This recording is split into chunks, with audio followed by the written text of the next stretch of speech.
In this video, we're going to start with creating a bill of materials. And I think I said in an earlier video that a bill of materials is nothing more than a list of all the parts that are included in this assembly. And so basically it's a schedule of each part and then the number of times it appears in the assembly. Like it could be a bolt, but it could appear 8 different times. And what that does is it gives a vendor or a customer or whatever an idea of the parts that they need to assemble this item.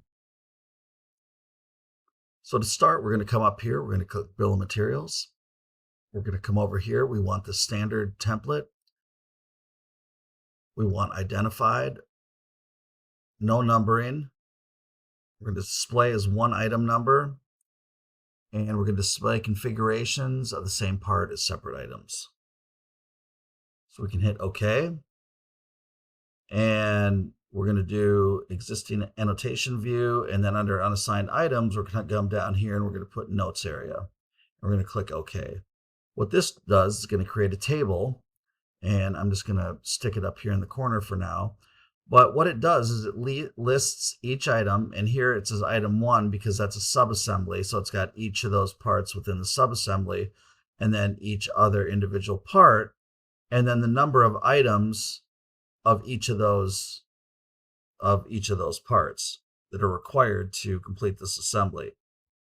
So if I get out of my configuration manager and go back to my part feature manager design tree, where the bill of materials is listed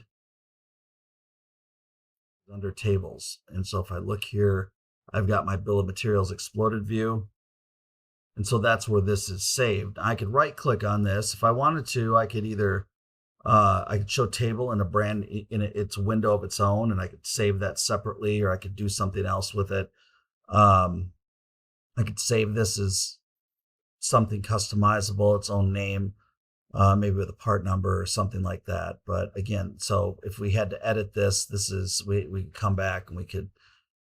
This is where it lives. And so this table acts like a kind of like an Excel sheet. You know, I can hover over that. I can see my column numbers, my row or column description. My row numbers, and it kind of behaves the same way too. I can come up here and I can expand columns to what I need them to be. I can do the same with rows. I can take this and I can drag this over here. So I've got my quantity next to my item number. So it gives you a lot of flexibility. I can edit it. I can change font. I can also come in here, I can right click on the table and I can hide it. So if I want to bring that back, I can come over here in my bill of materials. I can just right click and say show table. And there I've got my table back. All right, so that's bill of materials, not a whole lot to that.